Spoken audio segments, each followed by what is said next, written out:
Until just a couple of years ago, I had never read a single book cover to cover. And it's not like I hadn't tried, but this is how it used to go. I used to get really motivated, pick up the book, read like 30-40 pages, and the next day I just used to get bored or get unmotivated, and then I didn't pick that book up for like another week or so. This happened with every single book that I ever tried to read. There must have been at least 10 books that I must have read halfway and then never touched again. It's almost like I had two different identities. Like the first identity where I was just this person who was very, very productive and he could do everything. And this was the identity I had when I was like really motivated. And then there was this another person inside me that was chaotic, lazy, tired, did not go to the gym, did not eat well. And this is how I used to become every couple of days when I felt unmotivated. And this vicious cycle of just alternating between these two identities continued for years, and I never made any progress. It's because I was not consistent. Like one used to create and the other used to destroy. But that isn't who I am anymore. My name is Jibreal Khan, and I've been a software engineer at Fortune 500 companies like Dell Technologies, AMD, Synopsys. Additionally, I've been a top performing student in both my bachelor's program and my master's program. And I was able to do things while pursuing personal development, lifting weights, and training martial arts 6 times a week. My goal with this channel is to help people quit procrastination and become the best versions of themselves. So I hope that my personal transformation lends some credibility to what I'm about to say next. Looking back at my life in the past, I realized that the biggest issue I had with consistency were the days where I was actually tired and unmotivated.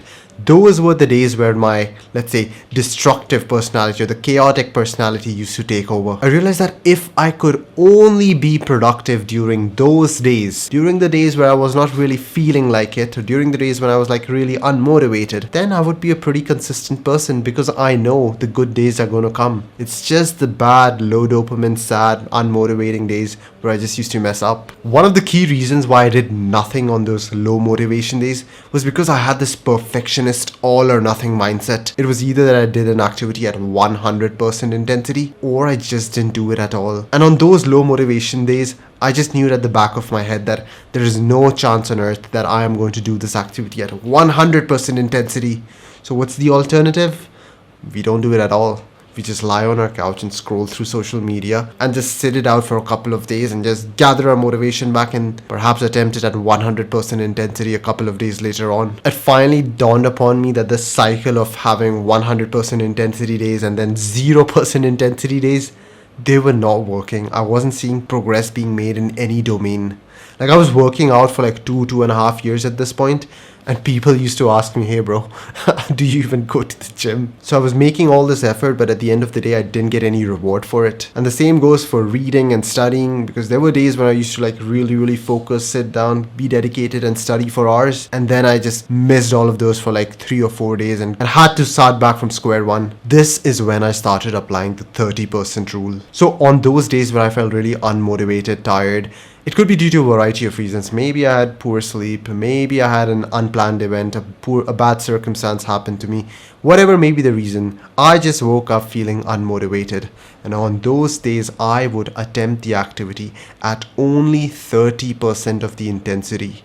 And this decision was a life changer for me. So on good days, I would do like a 60-minute long workout. However, on my low motivation days, this 60-minute long workout would begin to feel like a mountain. It's like, it's a headache. There is no way that I can do this thing. However, once I apply the 30% rule to it, that 60-minute workout now reduces to something like a 20-minute workout. And all of a sudden, even in that low motivation, tired, fatigued mood, this seems kind of doable. 20 minutes, not bad. I can do a couple of push-ups. I can just do a couple of exercises, maybe jog for a bit, sweat a bit, and then come back home. You see, what happens when you reduce the intensity of a task, especially by like 70%, all of a sudden that task appears to be a lot more doable. And I applied this strategy to every other domain of my life, including like reading books. So for example, if I've set my daily quota to around 10 pages, on days where I just didn't feel like it, or had lack of time, or had a fever, or whatever, I just read like 2 or 3 pages. And there were days where I didn't even feel like doing that, so I reduced it furthermore, maybe 1 page, maybe 1 paragraph. And this worked like a charm. Now I was like consistently doing the activities that I really wanted to do. Like I went 30 days straight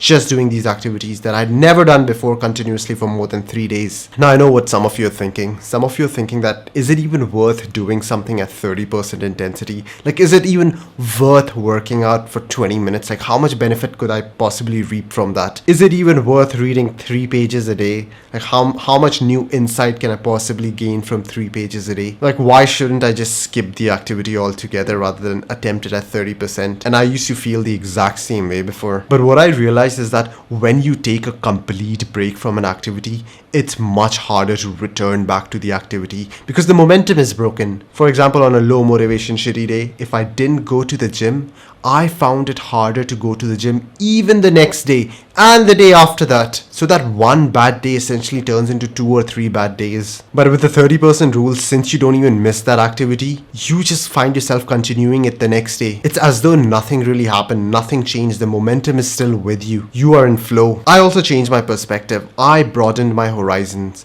I no longer thought of life as one particular day, but I thought of life in its entirety, the 80, 90 years that I might probably live. And during that period of time, I realized that I'm going to have thousands, if not tens of thousands of bad, low quality days due to a bunch of reasons: sickness, lack of sleep, unplanned event, poor circumstances. All these things are going to contribute to me having a bunch of sad, low days. And if I manage to do 30% of tasks on those days, that would stack up to be a lot. It would beat the shit out of doing nothing on those days. And once you have this perspective in mind that, hey man, I have 10,000 days where I could either do nothing or I could do 30% of a task, then you would truly realize the power of this rule. And I'm going to tell you something from my personal experience. The more consistent you get, the more days that you can string along, the less often you're actually going to use the 30% rule, because you're going to wake up on most days motivated and ready to do the activity because the momentum has been built up and that thing has become part of your identity. But the 30% rule is great to start. Literally start building up that consistency, that get that ball rolling, get that wheel running. And once that wheel catches momentum, you're barely going to have to use that 30% rule. But it's still like, it's a good tool to have in your backpack to build up consistency and to maintain consistency on the bad days. If you're an ambitious person and you have a lot of these goals in life, but procrastination and bad habits, they're just pinning you down, then click on the link in the description and book a one-on-one call with me. In this call, we'll discuss where exactly you are in life, what your problems are, and what exactly are your goals, and how I can help you reach them.